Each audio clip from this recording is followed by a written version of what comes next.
Roy's rope tangled buck is back, and it turns out it's one he knows well. But can he get into a position to get a shot? Primary target this morning is trying to find that buck that we saw the other day. How do you run a Sunday clay shoot? I'm off to the Ockbrook Gun Club in Derbyshire to find out. What's going to happen to fish and the bugs they eat now that the government in England has won a vote to let water companies dump sewage in British rivers? We're giving away a Vortex Impact 1000 laser rangefinder priced at £221. Plus we have news, plus we have hunting YouTube. Welcome to Fieldsports Britain.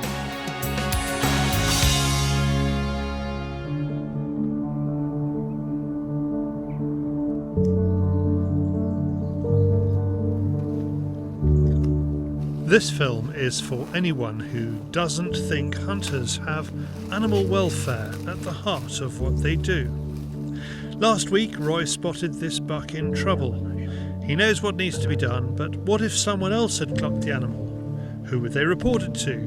Who would actually spend the time, effort and resources to deal with a wild fallow deer? Police? Vet? RSPCA? Unlikely. But Roy, like many other deer managers, will. What a difference a day makes. I could almost break into song. It's actually not a day, it's a couple of days. But this is exactly what we've been waiting for. And it is absolutely glorious. I mean, this is exactly what you want for the fallow rut. Primary target this morning is trying to find that buck that we saw the other day. Looking at the video, you can see probably what it was. It's horse tape, so electric fencing that he's got wrapped around all around the top of his antlers, and unfortunately it's around his throat as well, and it looked like it was cutting in. So yeah, we definitely need to try and find him. So we'll start right where our boundary begins, and then we'll stalk all the way through the wood to where we were the other day and see if we can pick him up. What makes today even more important for Roy is that we think it's a buck we filmed before. It was 2 years ago when Roy called in the youngster near another rutting stand. He let it be so it could pass on its genes. Today, the best we can do for it is to try to find it before it gets hooked up and can't get free. Incredibly quiet and an incredibly different day. Perfect conditions, and I thought we're just going to come strolling in, have a beautiful, easy morning. But alas, it's not worked out that way. So we're going to have to work a bit harder. I was hoping we'd be able to get away without doing hundreds of yards of crawling, but we might have to start crawling again just to try and get into the far pit. Oh, there he is, there he is. What incredible luck!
So relieved that we got him.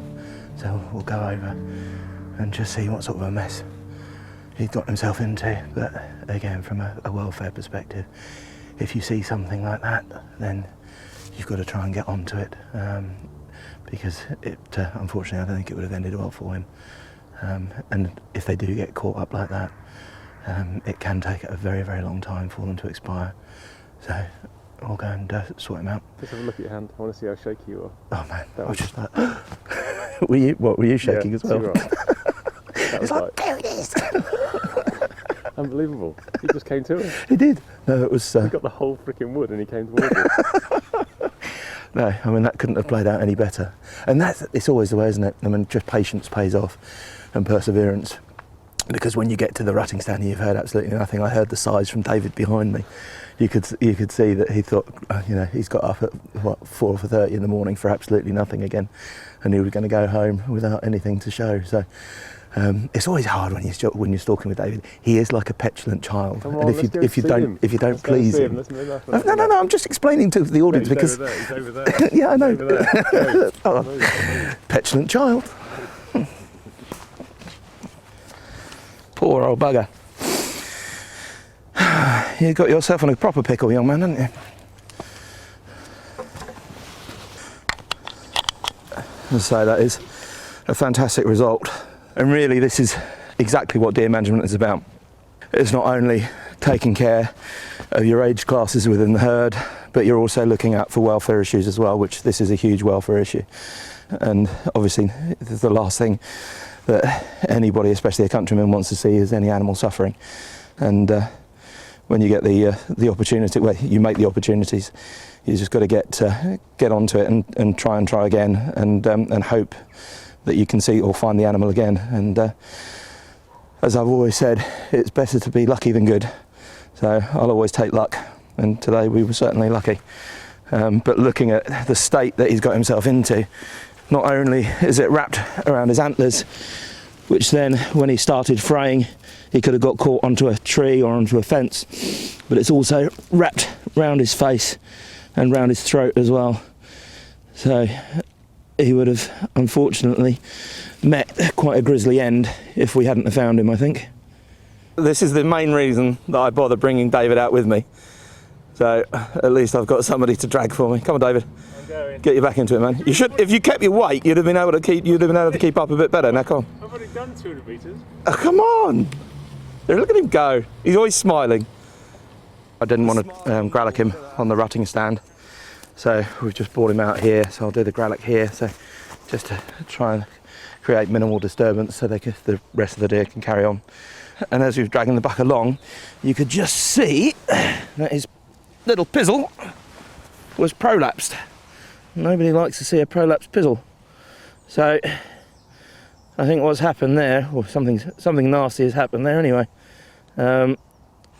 So whether that injury has been sustained as a result of getting his head caught and straining, which could very well be the fact, or he might have got his little pizzle tangled in something as well. But I think we certainly did him a favour, what with being entangled all around his head and a prolapsed pizzle. I don't think I would have wanted to carry on. It's a bad day. Yeah, very, very bad day, bless him. It is a clean, efficient animal welfare job completed with no fuss and no stress. It's what hunters do every day. Now more ropiness. It's David on the Fieldsports Channel News Stump.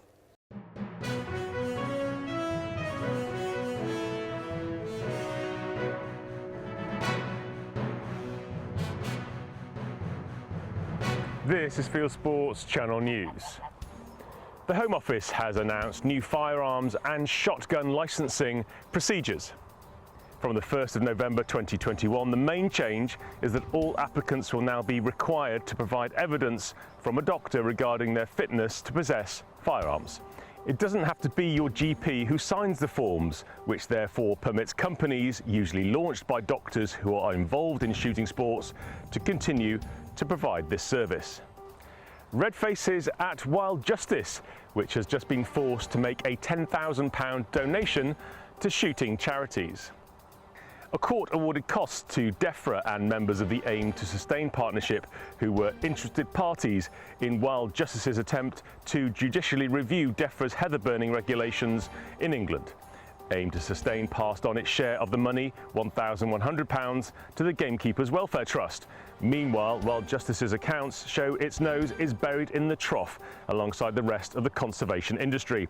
In 2018 and 2019, national lotteries paid it £2.8 million, including £1.3 million from the Dutch postcode lottery, while it picked up nearly £50,000 in government grants. Vegan activists have climbed DEFRA's headquarters in an attempt to persuade the world to stop eating meat.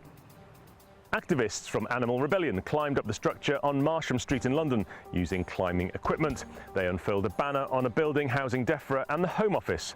The group organised a demonstration ahead of the United Nations Climate Change Summit, COP26, in Glasgow. A shooter from Gloucestershire has posted a video of a man slashing her tyres in her driveway. She's put out an appeal for information on Facebook. If you know the man, please contact Gloucestershire Police. Although he may be an animal rights activist, the victim admits that she and the police are baffled. Her appeal contrasts with BBC TV presenter Chris Backham's instant accusation that a stolen car set alight outside the gates of his house in the New Forest was a deliberate act by shooters. The RSPB is now blaming every hen harrier death with media campaigns against gamekeepers. The Newcastle Chronicle prints an RSPB press release that a young hen harrier with a satellite transmitter, which disappeared on a grouse moor, was almost certainly illegally killed. It doesn't report the RSPB's figure of around 3/4 of hen harriers that die in their first year, nor does it report that hen harriers can only survive on grouse moors because there's little for them to eat on RSPB reserves, nor does it report the hen harrier's record breeding success, mainly on grouse moors in 2020 and 2021. With the RSPB persecuting gamekeepers in the press, the victimisation on the ground continues. Scottish gamekeeper Mike Hardy put these photos on Instagram of feeders he'd filled. He found them 2 days later, trashed and burnt. He found trail cameras burnt too. He believes he knows who did it and now has the extra work of providing the police with the evidence. The RSPB has been caught red-handed lying about Muirburn. The Scottish Farmer magazine prints a letter from Tim Baines, moorland director at Scottish Land and Estates. He points out that the RSPB's assertion that controlled burning makes nature go up in smoke is a lie, and that Muirburn is good for nature. He says the RSPB is confusing controlled burning with wildfires, which damage peatland. He points out that controlled burning creates fire breaks, which stops wildfires. Tens of thousands of acres of RSPB-owned or managed land has gone up in wildfires in the last 2 years, dumping thousands of tonnes of carbon in the atmosphere.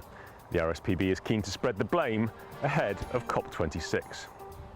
People who bought dogs during lockdown are pretending they're strays to get rid of them.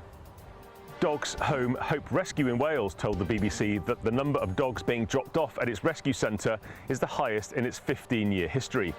People are trying to sell their lockdown dogs on Gumtree before disguising them as strays so rescue centres take them in.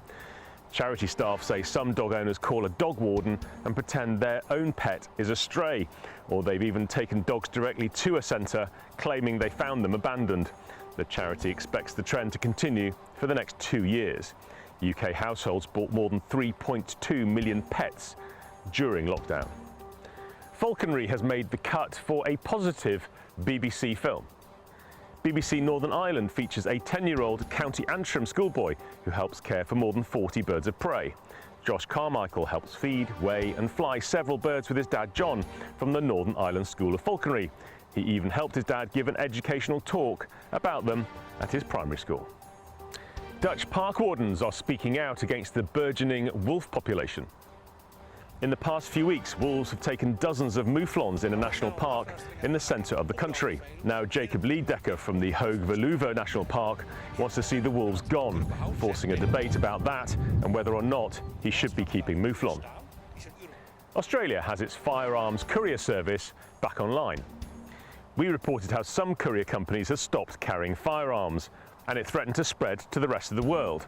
Now Senators Bridget McKenzie and Sam McMahon have hosted a meeting with Australia Post and national firearms industry representatives.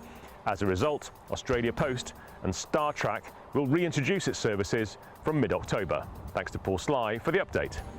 Hunting bans are causing huge habitat loss in Tanzania. As operations are shut down following the USA's short-lived US lion and elephant trophy import ban in 2015, many Tanzanian operators have relinquished their blocks. In the country's 60 vacant blocks, village growth rate has led to a loss of wildlife that the African Professional Hunters Association describes as catastrophic and conclusive. And finally, there's a new kind of rodeo sweeping the USA. Called bull soccer, bubble soccer rodeo, or knocker-ball soccer rodeo, and sometimes all three, it is where bullfighting meets zorbing. The idea is to be the last man standing as an angry bull throws you around the ring. You are now up to date with Fieldsports Channel News. Stalking the stories, fishing for facts.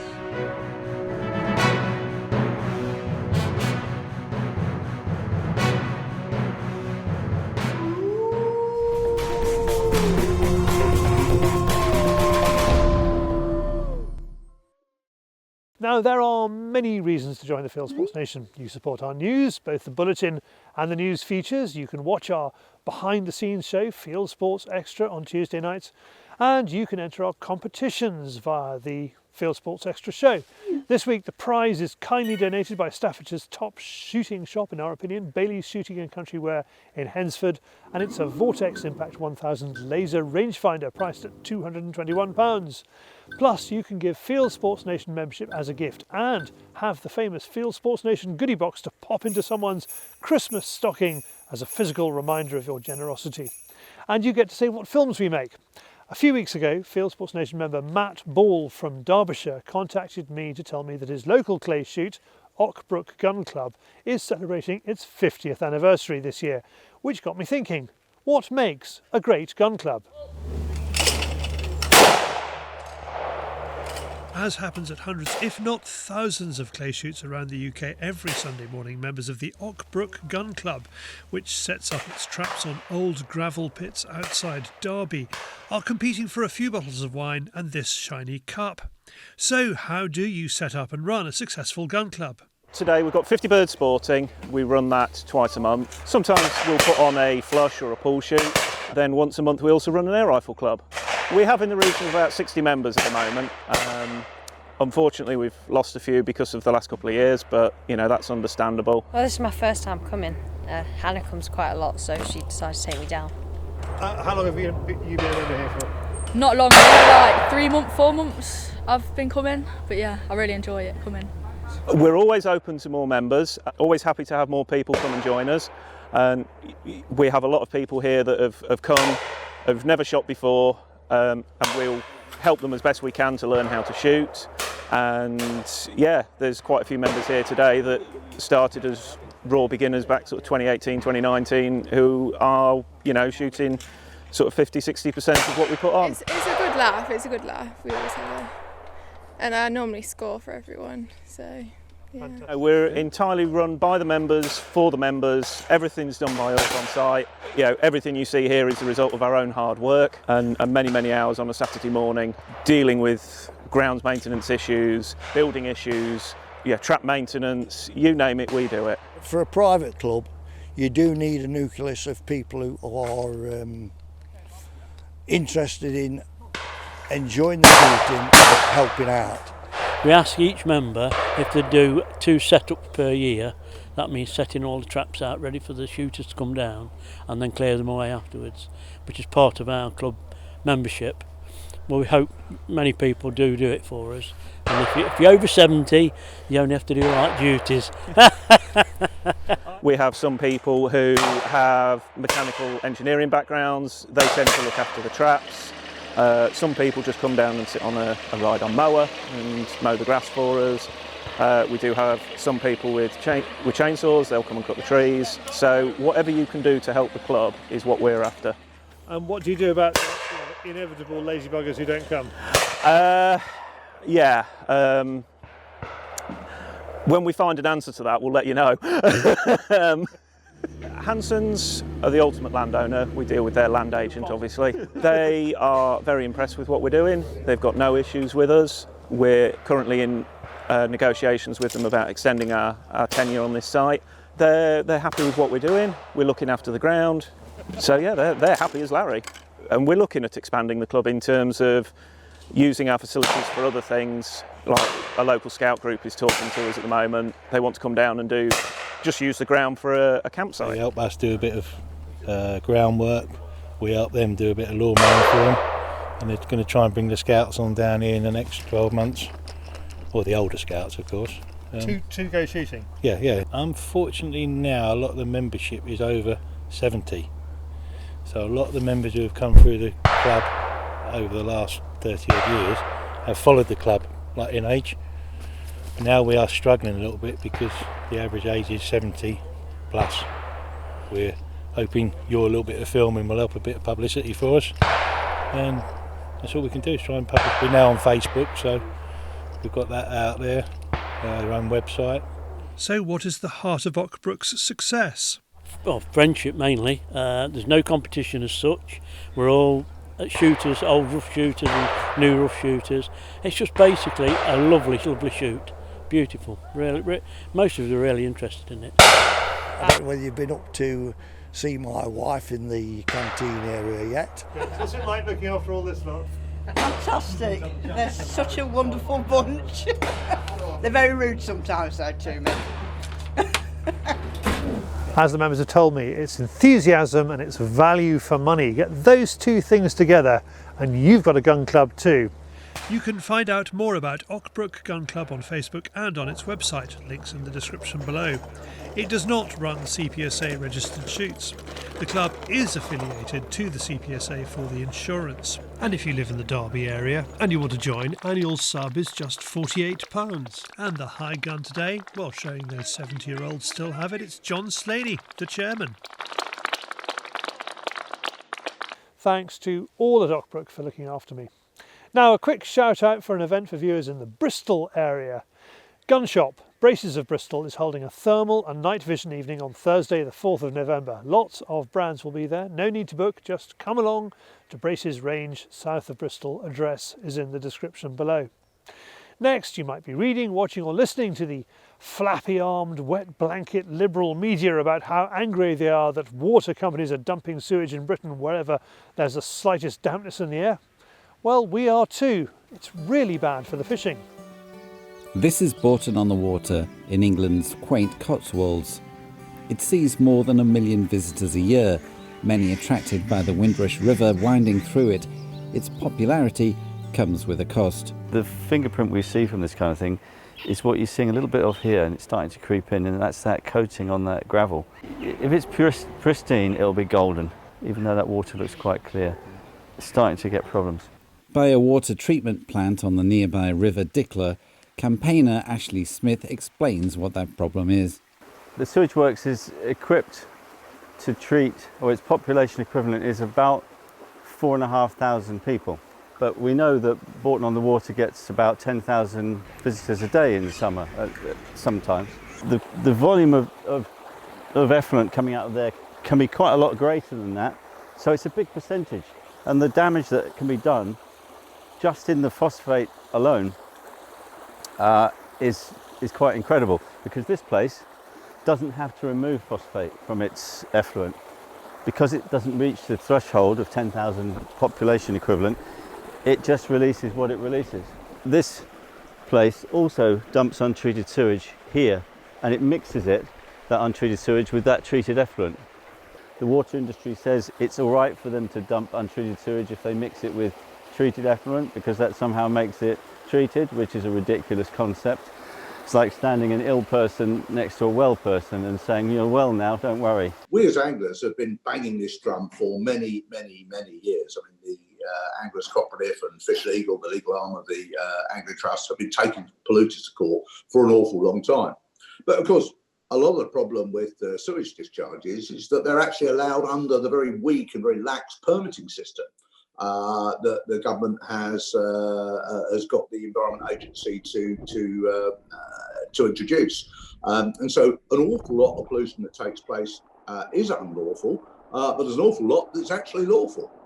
So when we discovered that this place didn't have a permit to dump untreated sewage, we reported it to the Environment Agency. Now, they gave notice to the water industry that they were coming. Before they actually arrived, there was a pollution incident downstream that the water industry reported in, told the Environment Agency, don't worry, it wasn't that serious. They accepted their word for it, they didn't turn up. They told us 10 days later. Politicians regularly vote for build 1 million houses here, 10,000 houses there, without any thought as to where the water's going to come from. Hence we see our rivers being over-abstracted and the fishing and wildlife damaged, or where the wastewater is going to go to. Hence we see untreated sewage going into the rivers because the sewage treatment works simply cannot cope. The industry mostly decides on the level of pollution that they describe to the Environment Agency, which seems to be so under capacity that it's quite happy to accept the fact that it hasn't got to turn out, hasn't got to attend, hasn't got to investigate. It's a very, very vicious circle that's let everybody down. And when politicians voted last week against changes to the law that would stop untreated sewage being released, the public started taking notice, slamming their MPs on social media. The public are absolutely right to be appalled at the way MPs and the government have addressed this issue. I mean, this is a government that has made these bold promises in its environment plan to leave the environment in a better place than they found it for the next generation. And yet they have voted en masse based on totally spurious arguments against a very sensible amendment from the House of Lords to put a legal duty on water companies to end the scandal of raw, untreated sewage going into our rivers and seas. And people should be angry. You know, I can remember being just stunned, I suppose, by just the amount of fish you could see and catching chub on floating crust and seeing the barbel in the water. Well, that's changed. I mean, for a start, there are no fish in the numbers that they were. Virtually no barbel, very few chub in most of the reaches. And the other thing is, if there were, you couldn't see them. The clarity of the water has just gone, and it's a systemic change which is happening on most of the rivers locally. The Windrush feeds into the Thames, where the scale of the issue becomes more clear. The different colours in the water are obvious. Vaughan Lewis used to work for the Environment Agency when it was still called the National Rivers Authority. You can see it with your eyes, and of course the agency used to always refer to it as perceived colour. But now, you know, I've got data going back from the early 80s which showed that the Windrush was coloured, and it's much more coloured now at the lower end. And that's measured scientifically with a nephelometer, you know, nephelometric turbidity units. So it's got some, you know, some basis and some heft to it. It's not just people's perception. There is a really bad problem. Even Thames Water, when their staff came out, they accept there is a problem with the Windrush, and they're beginning to accept there are problems elsewhere. The only thing is that they suggest it might not necessarily be all down to them. Ashley tested the quality of the water on both sides of the bank where the Windrush meets the Thames. Yeah, you'll see far more fish activity on the Thames if you walk down there. There's so much more life. Okay, so this instrument will give us an instant reading range of measurements, but the most important ones we're going to look at really are going to be the dissolved oxygen and the turbidity. The turbidity is the murkiness of the water from kind of tap water at zero to whatever this turns out to be. Right, so here the dissolved oxygen is reading 91% and the turbidity is at 27 NTU, which is nephelometric turbidity units, which is a kind of an industry standard. On the Thames, yeah, that's reading about 7, which is more murky than it was earlier in the year, but a lot clearer than the Windrush. They are putting out untreated sewage, an awful lot of untreated sewage, and their own data that they've paid for from Citizen Science shows that on the even load, the sister river to the Windrush, below one sewage works, it's 100 times the recommended health limit of E. coli. Now, you know, that's not just a small dose of E. coli, that's E. coli soup. It's a grim scene, really. This is 2021 in the developed world, and we're looking at a massive backward step. And now, actually, you look at how many people are using rivers for all sorts of enjoyment, from fishing to that wild swimming thing, which has really kicked off. Loads of those wild swimmers are getting sick. And it's a matter of time. It's just a matter of time. You make enough people sick and very sick, eventually someone's going to die from this stuff. Are we waiting for that? And if it can be attributed back to industrial scale discharges from sewage works of untreated effluent, and the ramifications of that are quite serious, and the water industry know that. Unfortunately, it appears that the government and the government special advisors have been playing fast and loose with information, and we will be exposing that in the coming days. My experience, having spent 13 years in Parliament, is that members of Parliament don't like to be conned. I'm afraid it will come to light that MPs have been sold a pump by their own government, and some of the information that they have put their names to is not entirely accurate, particularly around the costs of getting this problem fixed. With that prospect in mind, the government now appears to have U-turned and may adopt the House of Lords changes after all. Now, from sewage to steel. As part of a series of films we recorded in the Carter Jonas Game Fair Theatre in July, which we're putting out as mini podcasts, I talked to Bill Harriman about his new publication, The Definitive Book on the Bayonet. As I see it, there are 5 phases to the bayonet's life. The first phase is that it was the changer of armies from about 1640, when somebody, probably in the Spanish Netherlands, put a sharp spiky thing in the end of his unloaded musket and turned that unloaded musket into an improvised short pike. By about 1680 to 1700, the distinction between pikemen, who are shock troops with great big long spears, and musketeers, who were the missile troops, who needed the pikemen to shelter them once they were loading their muskets from the cavalry. They were very, very worried about the cavalry, and probably with very good concern. But you see, by about 1700, that distinction goes, and you don't get pikemen and musketeers in the infantry element of an army. You get every infantryman is armed with a flintlock musket and a bayonet.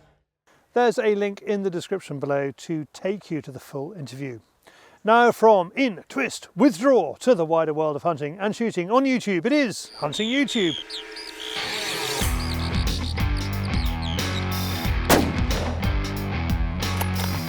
This is Hunting YouTube, which aims to show the best hunting and shooting videos that YouTube has to offer. Instagrammer Dan Thor shoots the Upperwood estate at Saddleworth in Yorkshire as a guest of Jack Pike. It's beautifully shot, the guns shoot beautifully, and there's lots of chat about how Upperwood got going. The Four Ashes is back again after 5 years. He's in Herefordshire for driven pheasant, duck and partridge. He says new guns, new cameras, a much older eldest son, and Rob the dog has retired. Yorkshire roe stalking is out after September foxes with a Pulsar Thermion, good shooting and a good expo of what the sight can do. Another review, the Infrared Tube TL35 thermal rifle scope by John Bailey of Bailey's Shooting and Country Wear, gives you a technical advantage outfoxing while still looking a lot like a scope. What's your choice of rifle for deer stalking? Peter Jones from County Deer Stalking goes to Braces of Bristol to look at a selection of what he reckons are the best rifles in the UK today. The Deer Society tells the story of an 8.5-year-old white-tailed buck. JJ Ducart details the 7 years of encounters and history he had with it and the moments in the swamp that led up to the release of his arrow. Where the Greens have Greta, American gun owners have Autumn. She is 8-year-old Autumn Fry from Pennsylvania, a poster child for pro shooters, has more than 160,000 subscribers on YouTube, and here she is, a Iraq veteran, 8888's Autumn Shoot. And finally, J. Allen Smith is after antelope and bushbuck. He is stalking Uganda cob and Nile bushbuck, thanks to Per Homseth for this one. That's it for this week. I have put all these films into a playlist for you. Click on the eye symbol top right or check this film's description. If you have a YouTube film you would like us to pop into the weekly top 8, email me the link, charlie@fieldsportschannel.tv.